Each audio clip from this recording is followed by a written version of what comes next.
están? Bienvenidos a The Phantom. La espera por fin terminó y ya tenemos disponible el nuevo álbum de una de nuestras bandas favoritas, The 1975. What? Notes on a Conditional Form es el nombre del cuarto material discográfico que Matty, George, Adam y Ross han preparado para el deleite de sus fans. Y como verdaderos fanáticos te traemos la segunda parte de todo lo que deberías saber de The 1975. No olvides suscribirte a nuestro canal y activar la campanita para recibir notificaciones cada vez que lancemos un video nuevo.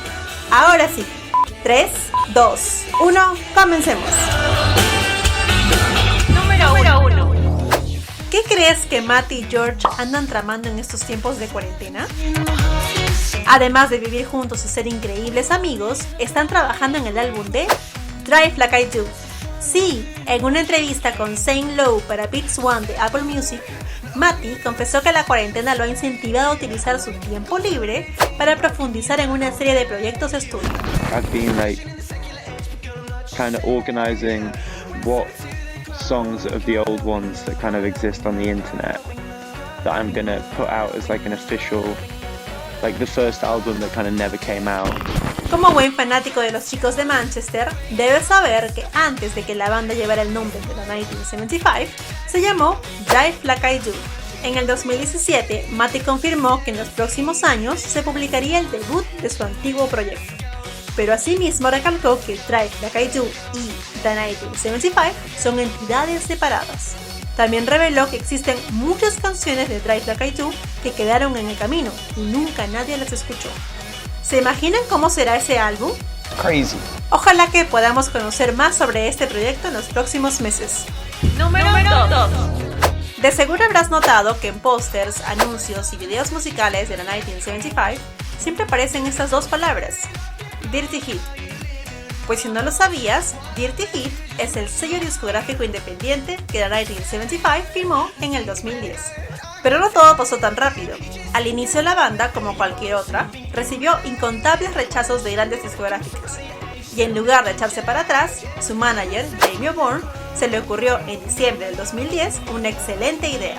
Jamie quería comenzar su propio sello independiente llamado Dirty Hit. El objetivo de este era que los artistas pudieran construir una plataforma para sí mismos, cuando nadie se ofreciera para apoyarlos. Es así como The 1975 no lo pensó dos veces y aceptó. ¿Pueden creer que la firma por el sello les costó tan solo 20 libras? Can you imagine? Como es obvio, la banda alcanzó un éxito rotundo a nivel mundial. Y podemos decir que ese éxito se debe también a que han operado bajo su propio sello desde sus inicios. Y han podido mantener una libertad creativa total para todo.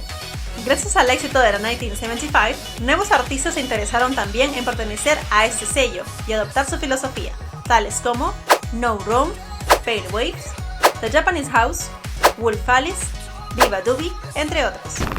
Otro de los atractivos del sello es obviamente Matty. Al ser el líder de The 1975, se ha convertido en su propio ícono, ya sea por su forma de cantar, bailar, su actitud dentro y fuera del escenario, sus controvertidas opiniones y sobre todo el agudísimo ojo estético que posee cuando se trata de combinar imágenes y música. Podemos decir que Healy no solo llegó a convertirse en el director creativo y socio de Dirty Hit, sino que también en el mentor de otros artistas, a los cuales los ayuda constantemente a construir esa confianza que un artista necesita para sobresalir y ser considerado el mejor. Número 3. Estamos seguros que esta pregunta te la vienes haciendo desde que The 1975 comenzó a dar shows en vivo. Y si nadie pudo respondértela hasta ahora, tranquilo, The Phantom tiene la solución.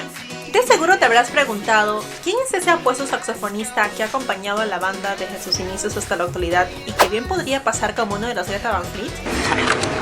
Damas y caballeros, les presentamos a Jon Wolfe, el quinto miembro honorario de The 1975, que no solo se ha robado el corazón de los fans, sino también el de Ross, ya que si sigues sus cuentas de Instagram habrás notado que mantienen una relación desde hace varios años.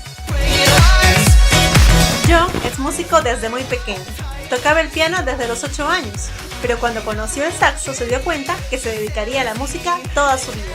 Pero, ¿cómo es que llegó a formar parte de la banda? En una entrevista, Jon contó que ya conocía a Matty por tener algunos amigos en común cerca de Newcastle. El fotógrafo que trabaja para la banda, James Wood, vivía muy cerca de mí, y literal fue él quien me abrió el camino para llegar a la banda y a Matty. Cuenta además que conoció a los demás integrantes en la grabación del primer álbum, y como recién estaban empezando, aún no contaban con un presupuesto fijo para cubrir y llevar a más personas con ellos a la gira. Conforme fue pasando el tiempo, el reencuentro se dio, y exactamente un año después, recibió un correo electrónico de George, en el cual le pedía que tocara en los shows de Manchester y Brixton a principios del 2014. Y desde entonces, John acompaña a la banda en sus giras alrededor del mundo como un miembro más.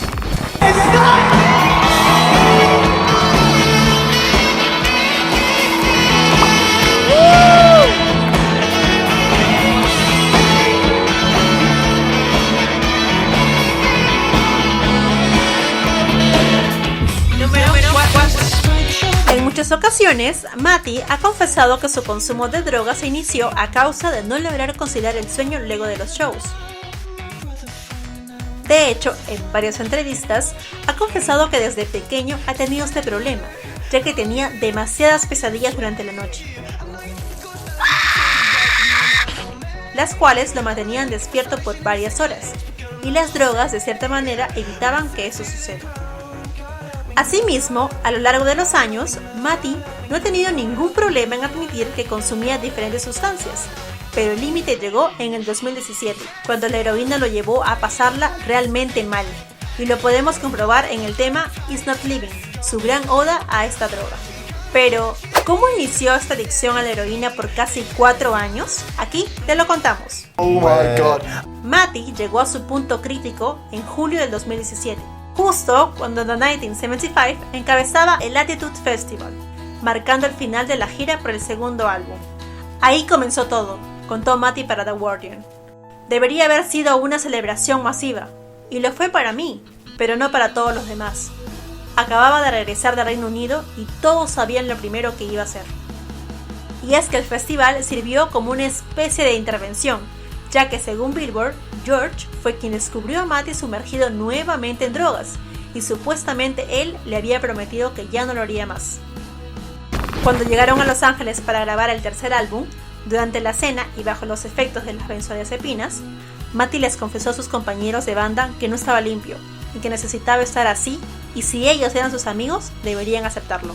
A la mañana siguiente, Matty se dio cuenta del gran error que había cometido, y avergonzado le dijo a George que necesitaba ir a rehabilitación. Según la revista Rolling Stones, Matty se registró en una clínica en Barbados cerca de 7 semanas, justo antes de grabar el Abrief. Si te das cuenta, en el tema Give Yourself a Try, hace referencia a sus constantes batallas con las drogas. Uno de mis terapeutas allí preguntó si quería hacer terapia equina, contó Healy. Así fue como aceptó, y al día siguiente estaba parado al lado de un caballo sin hacer nada, y sintiéndose como un tonto. Luego de 3 días, ya era diferente. El terapeuta le enseñó a Matty cómo hacer para que el caballo confiara en él.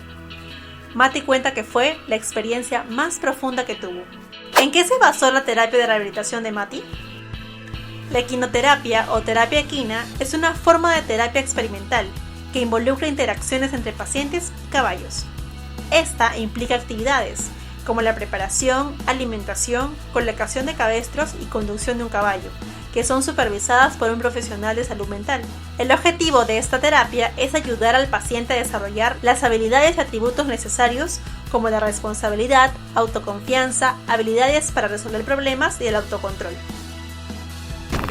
Actualmente vemos mucho mejor a Matty y por supuesto rehabilitado. Aunque confesó haber recaído un par de veces, la heroína ya es cosa del pasado. Número 5. A raíz de la publicación de los lineups de 2 de los festivales más importantes en Inglaterra, British and Leeds, se generó un revuelo mundial. Pero Matty, ¿qué fue lo que pasó? De los 91 artistas que encabezaban el festival, solo 20 eran mujeres. It's like, what? A través de tweets se dio esta especie de promesa, ya que Matty le respondió a la editora de The Guardian, Laura Snapes, luego de que ella pidiera a los artistas masculinos a que agregaran ese pedido a sus contratos de festival. Automáticamente, Matty le respondió diciendo: tómelo como si firmara este contrato. Ya he aceptado algunos festivales que quizás no cumplan con esto y nunca decepcionaría a los fanáticos ya que tienen boletos. ¿Y Creo que así es como el artista masculino puede ser un verdadero aliado. La ausencia de headliners femeninas en los diferentes festivales ha captado la atención durante los últimos años a nivel mundial. Por ejemplo, les contamos que en el 2018, 45 festivales de música y conferencias en todo el mundo firmaron la iniciativa Key Change de la fundación PRS, en la que se comprometieron a lograr un equilibrio de género 50-50 en sus alineaciones para el 2022. Esperemos que más bandas así como la 1975 se unan a esta movida por lograr la equidad de género en los festivales de música. Okay, I have finished. I hope that was enlightening. Goodbye. Y esto fue todo lo que deberías saber de The 1975 parte 2. Si te gustó el video, dale like, comenta, comparte y no olvides suscribirte a nuestro canal. Si recién estás conociendo esta banda y quieres saber mucho más, te recomendamos ver la primera parte haciendo clic aquí. ¡Chao! Esto fue The Phantom.